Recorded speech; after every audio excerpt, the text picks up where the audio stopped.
Welcome to Talk Purpose and Truth, shifting you into higher consciousness. A show that elevates, uplifts, and encourages listeners to grow, heal, awaken, and evolve. Eden and Kim include bold topics, interviews with inspiring guests, experts, and celebrities, intuitive readings, channeled messages, mental health awareness, and hot topics to expand your awareness. Tune in for unprecedented truth, authenticity, on-purpose discussions, and magical moments. We were recording a couple other episodes before yours, and they were more deep and serious. Yes, and now this is going to be good. It's going to be more upbeat. Yeah, I'll fix that for you right now. Okay, thank you, Octo. I'm going to call you Octo. Okay. I've answered to much worse. So what led you to comedy writing and producing? How did you get started doing that?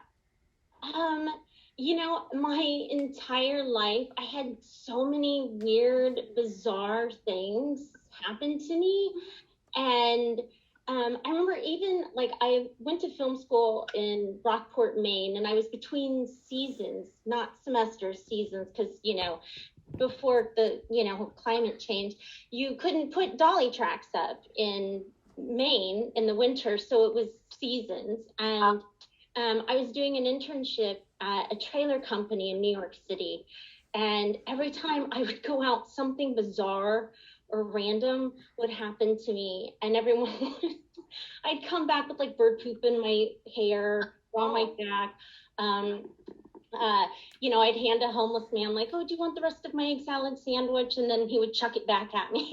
Oh my gosh. He didn't like egg salad. And you're like, okay. Oh my God. So every time I would come back from lunch, I just, was all disheveled and had a story. I always had a story. And everyone was always, back in the day, it was, everything was Seinfeld. So then it was screw Seinfeld, I want Stilwell. I'm like, all right, I got the material. When I moved to Los Angeles, I had one of my producer friends was just like, you need to get into improv and you need to get into storytelling. And so I've just been doing it, out there hustling. Wow. Graduating from this theater and this theater and this theater. Now this theater is closed and this theater is closed, but still out there. And I just my parents every week are like, oh, so what tragic thing happened this week? Uh-huh. The car tags were stolen. Oh my gosh, that reminded me. I have to say this. I went on a cruise with two girlfriends for my high school graduation, and we were in Puerto Vallarta, walking down the street, and a large truck filled with live lobsters drove by us, and there were two guys in the back of the truck with the lobsters, and they started throwing them at us. They were first they were whistling, these three hot chicks walking by, and then they threw lobsters at us. Oh my God. Yeah. So we had to run, but yeah, that is kind of like your stories. Wait, were they live lobsters? They were alive, yes. So it's animal cruelty and cruelty to women. Right. Did you get them back to the sea? Yeah, maybe they thought we were Ariel. Oh my God. Oh, yeah. So, yeah.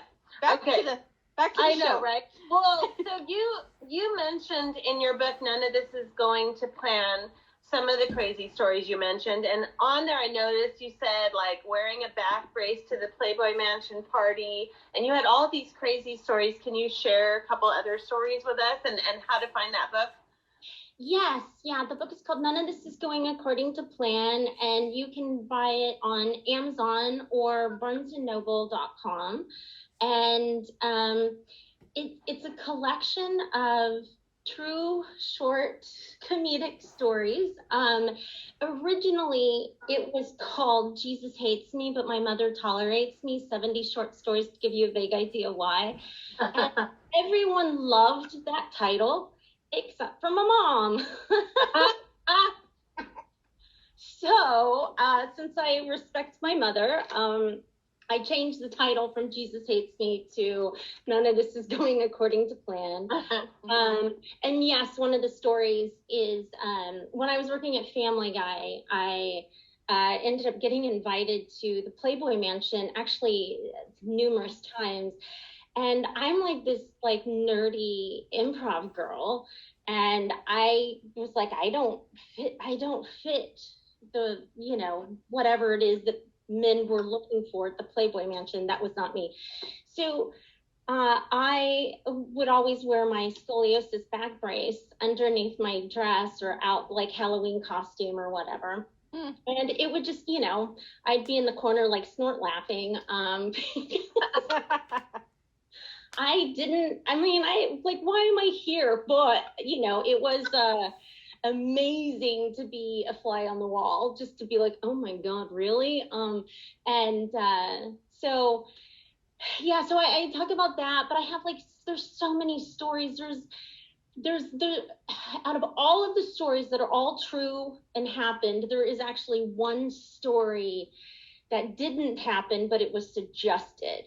And that one was, I knew an live-in ex-boyfriend was cheating, and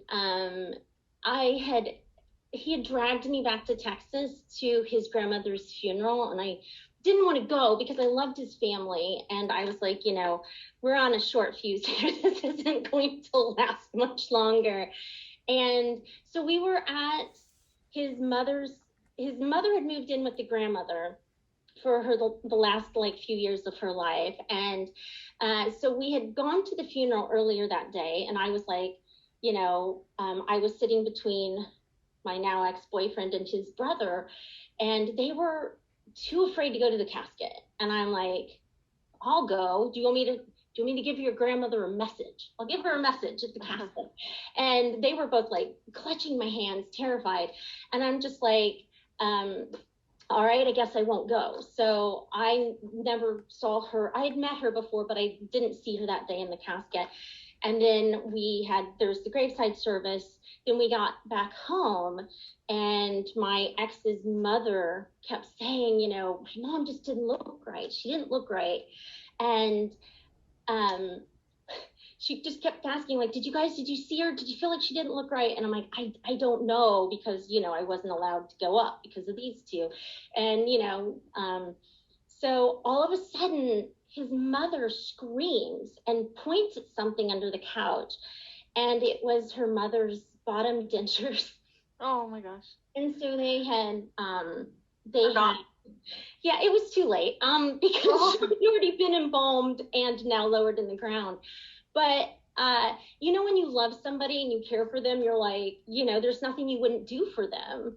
And so immediately in my head, I'm like, you know, I took a phone call in the garage the other day. There's a shovel, there's a headlamp. And I started to devise a plan for us to go dig the grandmother back up. And I knew it wasn't in like a sarcophagus that it went into the ground. So I'm like, I can get the lid open. You can't put it in the mouth. We're too late for that. But I can at least put it on her chest. Oh my God. I had pitched the idea. And I just remember the look of you know, the face that my ex was giving me at that point. It was just like, oh, fuck, no, please. And I started to pitch to his mom, and he knew if the mother heard it, that she would probably go along with it. And then, so that is like the only story in the book that didn't happen, just because, you know, I could have gone to jail.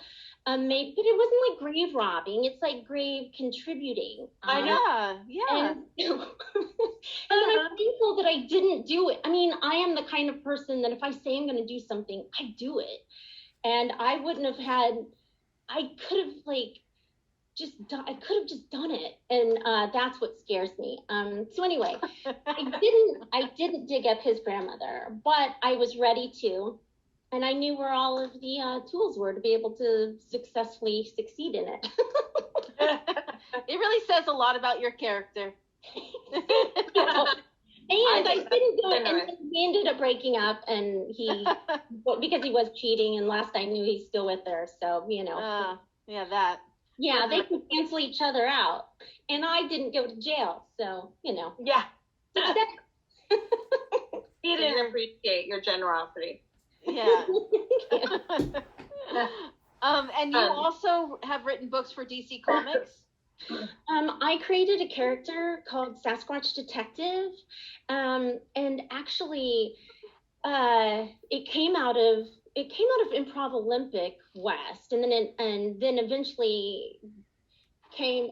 Well, I had done her like one time. I was on stage, and somebody initiated that we were in the woods, and so I came out as a Yeti named Tanya. And I had just been talking about Tanya Harding earlier that day and how much I love Tanya Harding. Again, the underdogs. Yeah. So I had the name Tanya in my head, so I came out and as a Yeti that actually had a podcast. And my relatives would kidnap campers and bring them to come to my treehouse so I could interview them. And so then so that just kind of became a character that I just put in my back pocket. And then when I was doing Second City, I had auditioned to get into the grad program and ended up on a team where it was 4 women, 4 men.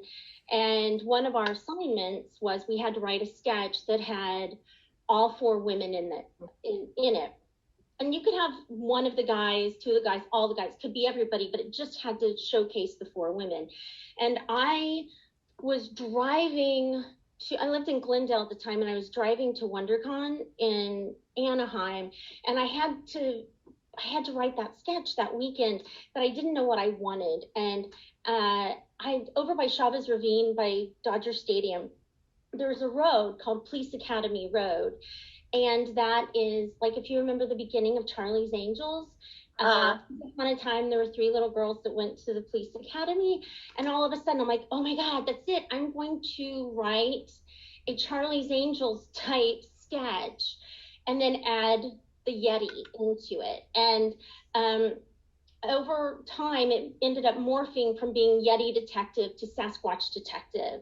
And at that point, some editors from DC Comics had seen the show, and then eventually the publisher came, and then I was asked, like, hey, would you want to flesh this out as a character? And I'm like, yeah. Wow. Yeah. So Mark Russell, there's like a critically acclaimed comic book called Exit Stage Left, The Snagglepuss Chronicles. And it ended up going into the back of it was a 6-part series. Sasquatch Detective was supposed to go in all 6, but we had problems with the artwork. The artist was like in the middle of a divorce. You kept like, what, the script was at the printer, Exit Stage Left, the first episode, the first comic was supposed to go out, but we didn't have the artwork. And we finally got the artwork, and it was not what we had seen previously. And so we were like, let's hold off on it. So it ended up being in the 2nd, 3rd, 4th, 5th, and 6th comic for Exit Stage Left, The Snagglepuss Chronicles. And then about a year or so later, they came to me and were like, hey.